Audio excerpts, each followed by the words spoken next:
December 22, 1944. 11:30 a.m. Bastogne, Belgium.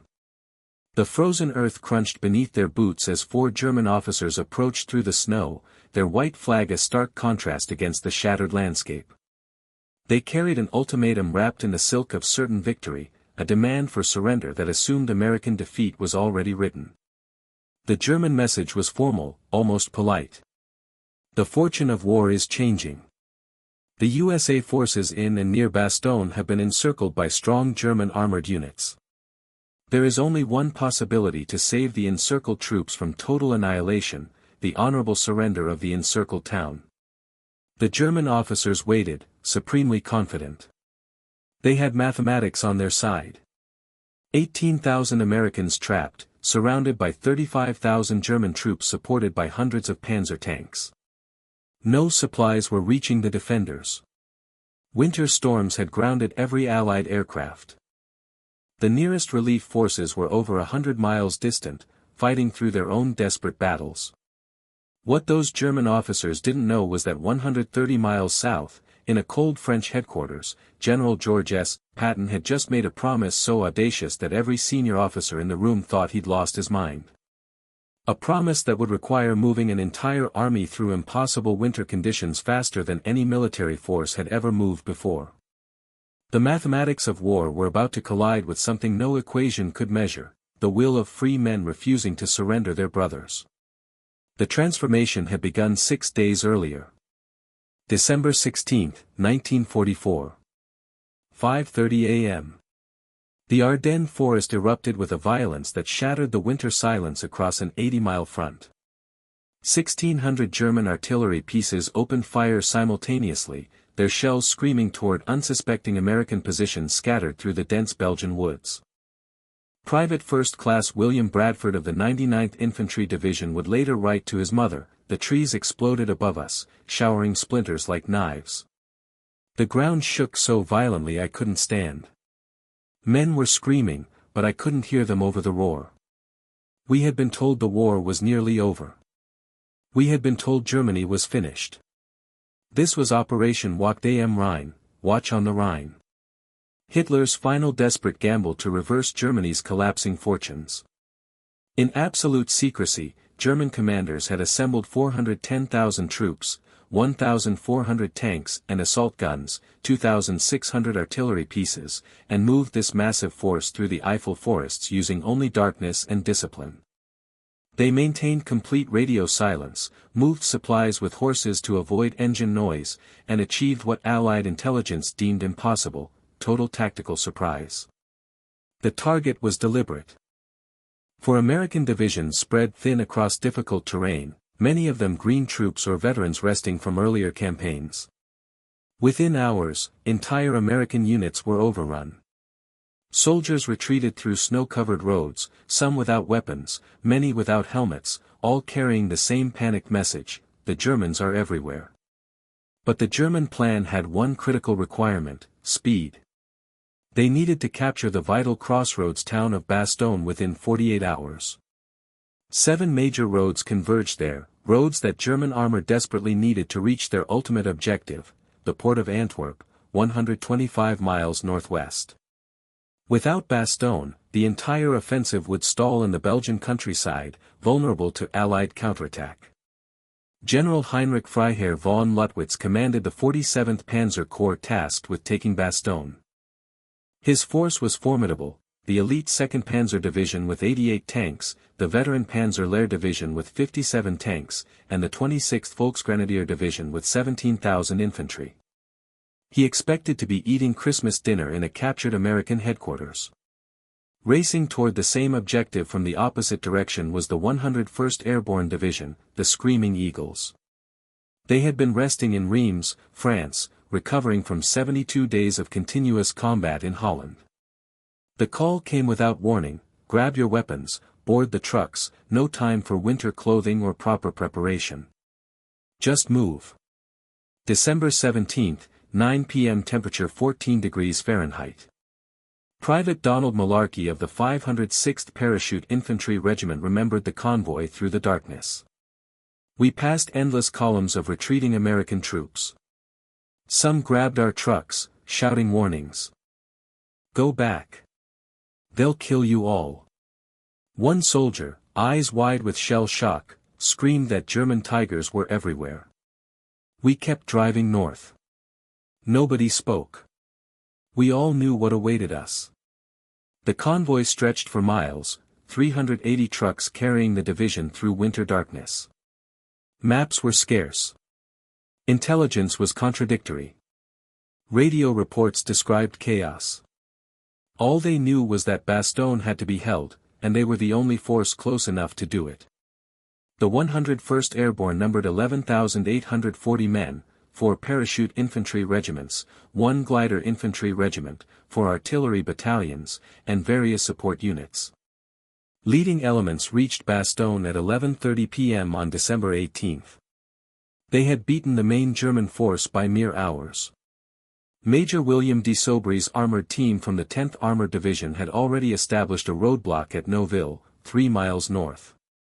At dawn on December 19, they made first contact. Sergeant Thomas McLean, a tank commander, described the initial encounter. The fog was thick as cotton. Then we heard them, the deep growl of German tanks. When the first Panther emerged from the mist at 50 yards, it looked like a steel monster. Our 75mm shells bounced off its frontal armor like pebbles. We had to let them close to impossible distances to hit their flanks. The battle for Neuville raged for 48 hours. Team de Sobry, with 15 Sherman tanks, faced the entire 2nd Panzer Division. They destroyed 31 German tanks before being ordered to withdraw. Major de Sobry was severely wounded, but his sacrifice had bought precious time for the paratroopers to establish defensive positions around Bastogne itself. December 20 brought a new commander. Brigadier General Anthony McAuliffe arrived to take temporary command of the 101st while their division commander attended meetings in Washington. McAuliffe was an artillery officer by training, known for unflappable calm under pressure. He would need every ounce of that composure. The situation map told a grim story. German forces were closing from 3 directions. The 26th Volksgrenadier Division infiltrated from south and east. Panzer Lehr pushed from the east. Elements of 2nd Panzer threatened from the north. By noon on December 20, the last road into Bastogne, the highway to Neufchâteau, was cut by German tanks. The trap had closed. 18,000 Americans were now completely surrounded. Captain Richard Winters of Easy Company positioned his men in frozen foxholes along the eastern perimeter. We could hear German tanks moving in darkness beyond our positions. The ground transmitted their engine vibrations. Men dug deeper using helmets and bare hands when entrenching tools shattered against the frozen earth. The temperature was near zero. Feet were already turning black from frostbite, and the siege had barely begun. Inside Bastogne, 3,000 Belgian civilians huddled in cellars as German artillery began systematically destroying the town. Renée Lemaire, a 30-year-old Belgian nurse, worked ceaselessly in the improvised aid station, caring for both American and German wounded with equal compassion. She would become both hero and victim of the siege. The defenders numbered approximately 18,000, the 101st Airborne with 11,840 personnel, Combat Command B of the 10th Armored with 40 operational tanks and 2,800 men, the 705th Tank Destroyer Battalion with their M18 Hellcats, the All-African American 969th Artillery Battalion, and various support units. They faced a German force that would eventually grow to 55,000 troops. December 21 dawned with visibility under 100 yards. Thick fog mixed with falling snow created a white shroud. The U.S. Army Meteorological Report described conditions as extremely adverse for military operations. For the Germans, this weather was a blessing. It grounded the Allied fighter bombers that had terrorized German columns since D-Day. But weather cut both ways. German tanks struggled through mud created by freeze-thaw cycles. Fuel consumption doubled. Supply trucks jackknifed on icy roads. Wounded froze to death before aid arrived. Inside Bastogne's shrinking perimeter, supplies reached critical levels. Artillery was rationed to 10 rounds per gun per day. Medical supplies vanished after the capture of an entire medical company on December 19. Morphine had to be reserved for only the most severe casualties. Food dwindled to 1 meal daily. Private James Norton later recalled, "We ate snow for water. My buddy's feet froze to his boots. When the medic cut them off, toes came off with the leather. He didn't cry. He was beyond feeling. We learned to urinate in empty ration cans rather than expose ourselves to snipers. Moving outside your foxhole, even for 30 seconds, could mean death from cold or bullets." 130 miles south, a very different scene unfolded on December 19. In a cold French barracks at Verdun, Supreme Commander Dwight Eisenhower had called an emergency conference. The room held the top brass of Allied forces, Field Marshal Bernard Montgomery, Lieutenant General Omar Bradley, and Lieutenant General George Patton. Intelligence Chief Major General Kenneth Strong had just finished briefing them on the German breakthrough. The silence was suffocating. Eisenhower broke it with characteristic resolve. "The present situation is to be regarded as one of opportunity for us, not disaster. There will be only cheerful faces at this conference table." Patton immediately grinned. "Hell, let's have the guts to let those bastards go all the way to Paris. Then we'll really cut them off." Eisenhower turned serious. "George, I need you to attack north toward Bastogne. How quickly can you disengage from your current offensive and pivot your entire army 90 degrees? What Patton said next stunned every officer present.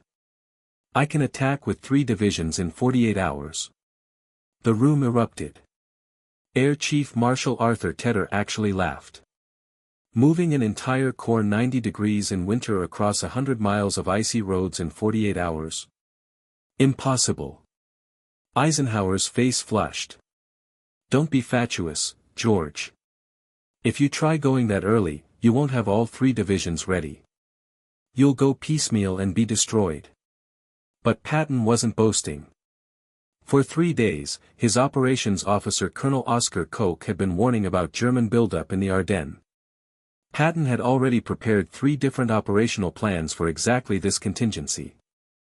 He'd pre-positioned fuel dumps, ammunition supplies, and medical units along potential routes north. "I'm not being fatuous, Ike," Patton replied with eerie calm. "I've already issued preliminary orders. My staff is working on 3 possible axes of advance. All I need is your authorization." He pulled out a map showing the routes in detail. "I'll use Milliken's 3rd Corps. 4th Armored leads, followed by 26th and 80th Infantry Divisions. We'll hit them from Arlon, drive straight through to Bastogne." Eisenhower studied the map. The distance was staggering. Weather was abysmal. Roads were ice sheets. But Bastogne had to be relieved. Those 18,000 men couldn't be abandoned. "When can you start?" "December 22nd, dawn." "Do it." As Patton left, he called headquarters with a pre-arranged code, "Play ball." Those 2 words set in motion one of history's most remarkable military maneuvers. Within hours, 133,000 vehicles began moving north. The entire Third Army, 250,000 men, had to be reoriented from east to north. Supply dumps positioned for offensive into Germany had to be relocated. 20,000 miles of telephone wire had to be restrung. Artillery positions calculated for one direction required complete recalculation for another. Lieutenant Colonel Creighton Abrams, commanding the 37th Tank Battalion of 4th Armored Division, received orders at 7 p.m. on December 19. His unit had to move 150 miles in 19 hours through a blizzard. "We drove with blackout lights through darkness," he later recalled. Tank commanders stood in open turrets, freezing, guiding drivers who couldn't see roads. Men fell asleep standing and had to be physically shaken awake every few minutes. The logistics were staggering. Each Sherman consumed 175 gallons of fuel for the journey. The division needed 50,000 gallons just to reach the start line. Fuel trucks drove continuously. When trucks broke down, Fuel was transferred by hand using 5-gallon jerry cans. Master Sergeant Frank Marcello of 4th Armored Maintenance worked 72 straight hours. We changed tank tracks while vehicles were still rolling into position. Men's hands froze to metal. Skin came off when they pulled away. Nobody stopped. We knew those paratroopers were counting on us. Back in Bastogne, December 22 brought the German ultimatum. At 11:30 a.m., 4 German officers approached F Company of the 327th Glider Infantry under a white flag. They carried a typed message on 2 sheets, one English, one German. When brought to headquarters, the ultimatum was taken to General McAuliffe, who was catching brief sleep in the basement command post. Lieutenant Colonel Ned Moore woke him. "Sir, the Germans have sent people forward to take our surrender." McAuliffe's immediate response was a single word: nuts. His staff gathered as he read the full German message aloud. It spoke of hopeless American positions, warning that German artillery stood ready to annihilate the USA troops, and that only surrender could save them from total destruction. Colonel Moore asked what the formal response should be. McAuliffe was genuinely puzzled. "Well, I don't know what to tell them." Lieutenant Colonel Harry Kinnard spoke up. "What you said initially would be hard to beat, General." McAuliffe laughed. "You mean nuts?" The room erupted in agreement. McAuliffe sat down and wrote the response that would become legendary, to the German commander: "Nuts." The American commander. When Colonel Joseph Harper delivered the response to waiting German officers, they were confused. "Nuts? What does this mean?" Harper couldn't resist. "It means go to hell. And I'll tell you something else, if you attack again, we'll kill every goddamn German that tries to break into this city." Major Wagner stiffened. "We will kill many Americans. This is war."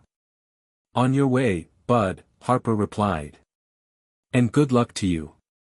The German reaction was swift and brutal. That evening, the Luftwaffe launched its first major bombing raid on Bastogne. For defenders in foxholes, it was a preview of hell. Corporal Walter Simpson of Easy Company described the bombing: "The earth shook like an earthquake.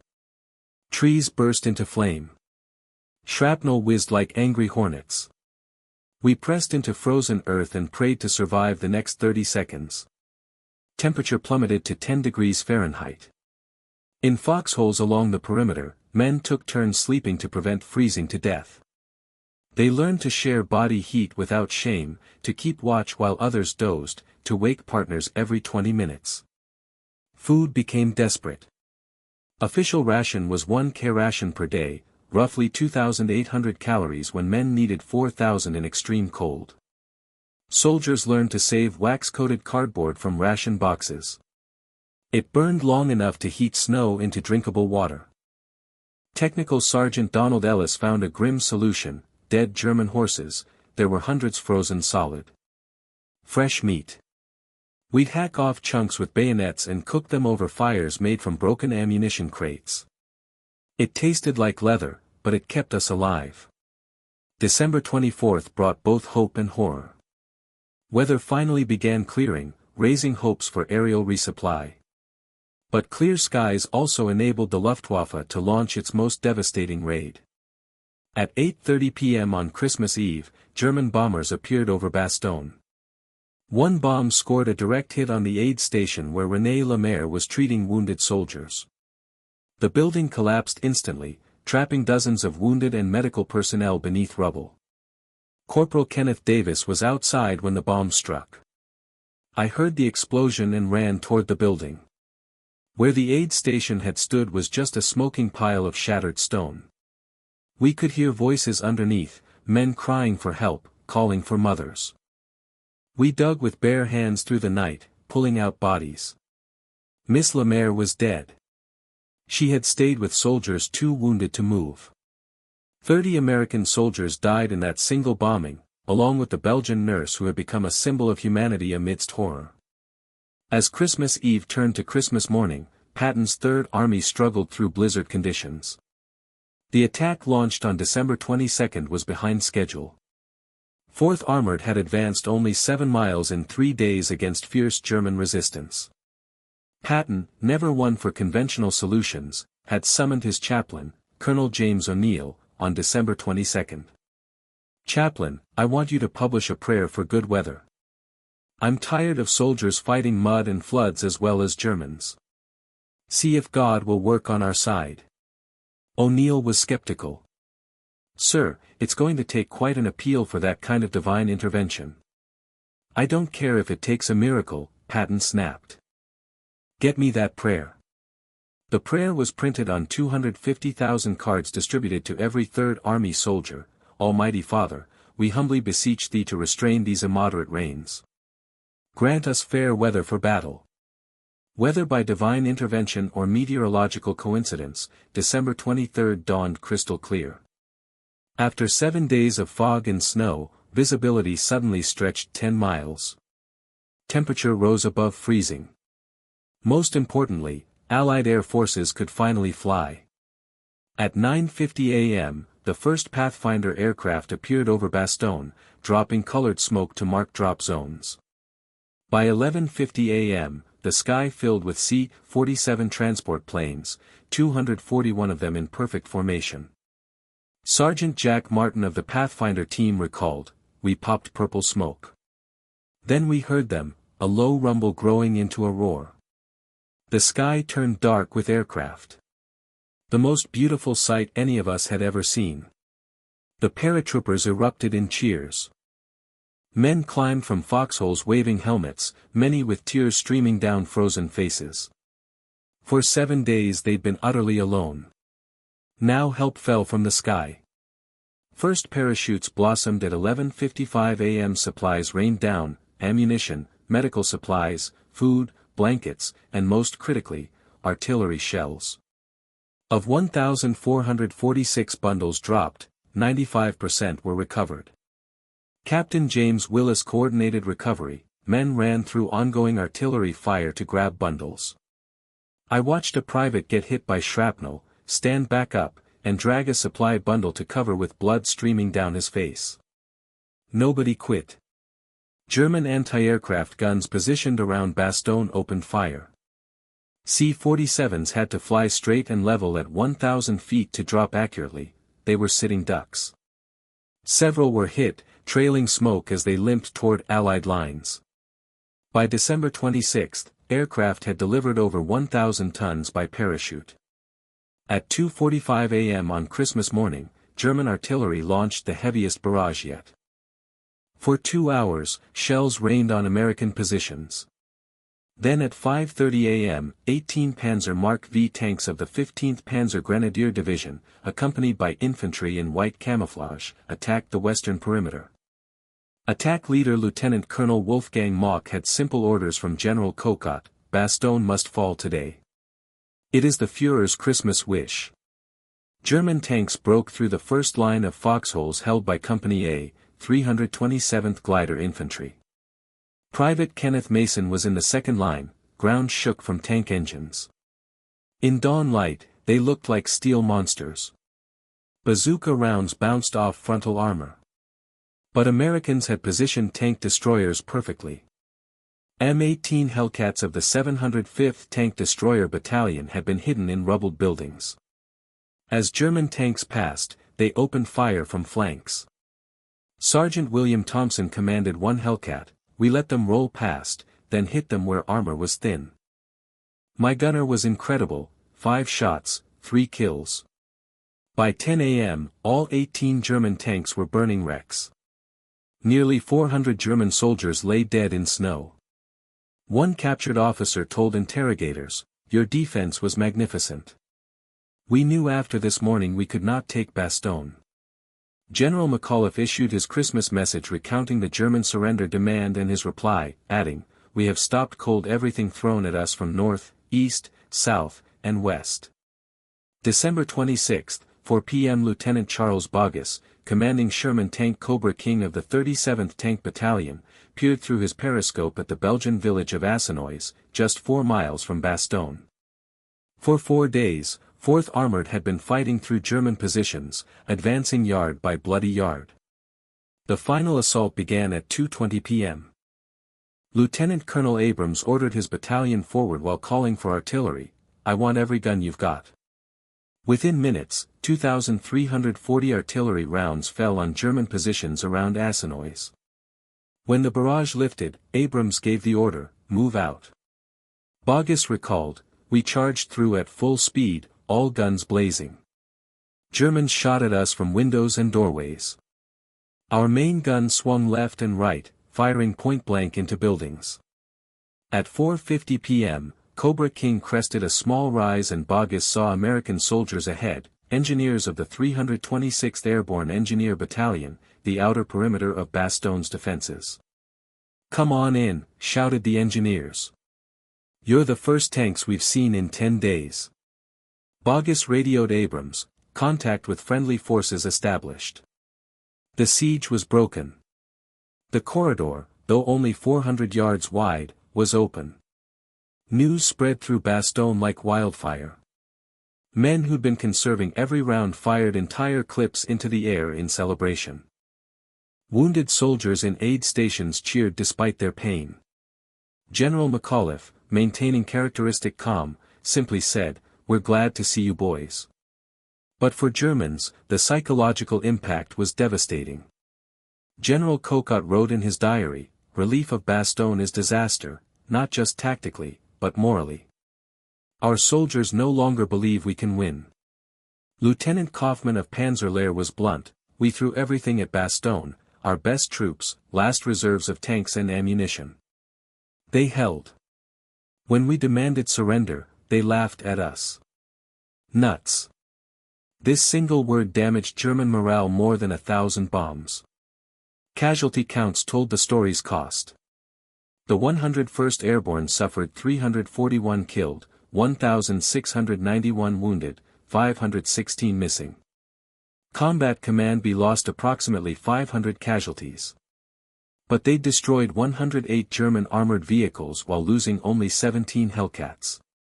German losses were catastrophic. The 26th Volksgrenadier suffered over 60% casualties. Panzer Lehr lost 42 tanks. The 2nd Panzer Division, which had bypassed Bastogne to drive toward the Meuse River, ran out of fuel just 4 miles from the river and was destroyed by U.S. 2nd Armored. December 27 brought clear weather and the full might of Allied air power. From December 23 to 27, Allied aircraft flew over 34,000 sorties. The Luftwaffe, which had started with 2,000 aircraft, was reduced to fewer than 300 operational planes. Flight Lieutenant Pierre Klosterman flew a Tempest fighter bomber. It was what we called tank plinking. Germans had no air cover. We'd dive from 8,000 feet, release rockets at 2,000 feet, and pull up. Below, German vehicles burned for miles. Throughout the siege, something remarkable happened within German forces, a psychological transformation Allied intelligence wouldn't fully understand until after the war. German soldiers had entered the offensive filled with propaganda about weak, spoiled Americans who would run at first serious combat. What they encountered at Bastogne shattered those illusions. Gefreiter Wilhelm Hoffmann of the 26th Volksgrenadier wrote his wife on December 24, the letter was found on his body, "The Americans are not what we were told. They fight like demons. Yesterday I watched a single American machine gun crew hold off an entire company for 3 hours." Major Johann Krog of Panzer Lehr was captured December 27. His interrogation statement was remarkable, "You won not because of numbers or weapons, but because of spirit." At Bastogne, we learned American soldiers are true warriors. While defense of Bastogne captured headlines, Patton's relief operation represented something more remarkable, a revolution in operational warfare. Numbers remain staggering. In 72 hours, Patton's Third Army moved 250,000 men across 100 miles of icy roads, repositioned 133,000 vehicles without a single major traffic jam, laid 20,000 miles of telephone wire, established 70 ammunition supply points, created 40 fuel dumps with 500,000 gallons of gasoline, set up 20 field hospitals, and distributed 62,000 maps. Colonel Oscar Koch later wrote, "What Patton achieved should have been impossible. We calculated minimum 6 days just to plan such movement. The secret was preparation. While other generals dismissed possibility of German offensive, Patton had been wargaming this exact scenario for weeks. Medical achievements deserve special recognition. Despite capture of medical supplies on December 19, doctors and medics saved lives at remarkable rates. Major René Bowman, chief surgeon of the 101st, performed 167 operations in 10 days, many without proper anesthetic. We operated by candlelight when generators failed. We used cognac from Belgian homes when morphine ran out. Technical Sergeant Eugene Rowe treated over 200 wounded during the siege, often crawling through bombardments to reach casualties. He never carried a weapon, only medical supplies. Successful defense of Bastogne and Patton's relief had consequences far beyond tactical victory. Hitler's offensive meant to split Allied armies and recapture Antwerp had been stopped cold. Field Marshal Gerd von Rundstedt admitted in post-war interrogation, Bastogne was the graveyard of the Ardennes offensive. We needed that junction by December 18. When Americans held for a week then were reinforced, we knew the offensive had failed. Germans had committed their entire strategic reserve, 25 divisions, to the offensive. In 6 weeks, they suffered between 81,000 and 98,000 casualties, lost over 600 tanks, and 1,000 aircraft. These were losses Germany could never replace. American casualties were also severe, approximately 75,000 killed, wounded, or missing, with 19,000 killed. But America could replace losses. By January 1945, fresh divisions arrived from the United States at 1 per week. More importantly, the offensive exhausted Germany's last reserves. When Soviets launched their winter offensive January 12, 1945, Germany had no strategic reserves to shift east. The path to Berlin was open. Battle of Bastogne created legends enduring today. McAuliffe's "nuts" reply entered military folklore as epitome of defiance. Patton's relief march became textbook example studied worldwide. In December 1984, veterans from both sides returned for the 40th anniversary. Former enemies met as friends. General McAuliffe, then 87, gave the keynote, "We fought not for conquest but for freedom. Not from hatred but from duty. When it was over, we helped rebuild what war destroyed." Former Feldwebel Hans Dieter of the 26th Volksgrenadier said, "I came as conqueror in 1944. I return as friend. Americans we fought showed us what democracy means, not weakness, but strength." Today, the Martison Memorial stands on a hill overlooking Bastogne, a star-shaped monument honoring 76,890 American soldiers killed in the Battle of the Bulge. Every December 16 at 5:30 a.m., exact moment the offensive began, bells ring throughout Bastogne. In town square stands Sherman tank Barracuda from 11th Armored Division. Children play on it, climbing over the same armor that liberated their grandparents. Winston Churchill, addressing Parliament in January 1945, declared, "This is undoubtedly the greatest American battle of the war and will be regarded as an ever-famous American victory." Field Marshal Montgomery admitted, "The Americans at Bastogne wrote one of the finest chapters in military history. Their stand will be remembered as long as men honor courage." Perhaps most fitting tribute came from former Wehrmacht General von Luttwitz, whose 47th Panzer Corps had surrounded Bastogne. In 1954, visiting the memorial, he saluted and said, "They were magnificent enemies who became better friends. They fought not for conquest, but for principle. That is why they deserved to win." German forces that mocked Americans trapped at Bastogne learned a profound lesson in those frozen December days of 1944. They learned that free men fighting for each other are stronger than any army fighting for conquest. They learned determination matters more than numbers. They learned that when democracy is pushed to the brink, it pushes back with force tyranny can never match. Relief of Bastogne stands as proof that freedom, when truly threatened, will always find its champions. In December 1944, those champions were the Screaming Eagle of the 101st Airborne and the Triangle of Patton's Third Army. They were teenagers from Iowa farms and New York tenements, from Texas ranches and California factories. They were America. On a quiet hill outside Bastogne stands a foxhole preserved exactly as it was December 1944. A plaque beside it bears a simple inscription, words spoken by a young paratrooper whose name is lost to history but whose spirit lives forever: "They've got us surrounded. The poor bastards." That magnificent defiance, that refusal to accept defeat even when defeat seemed certain, that was the spirit of Bastogne. It was the spirit that held the line against tyranny. It was the spirit that brought Patton's tanks roaring through snow. And when the moment came, when freedom itself hung in balance, they answered with a word that will echo through eternity.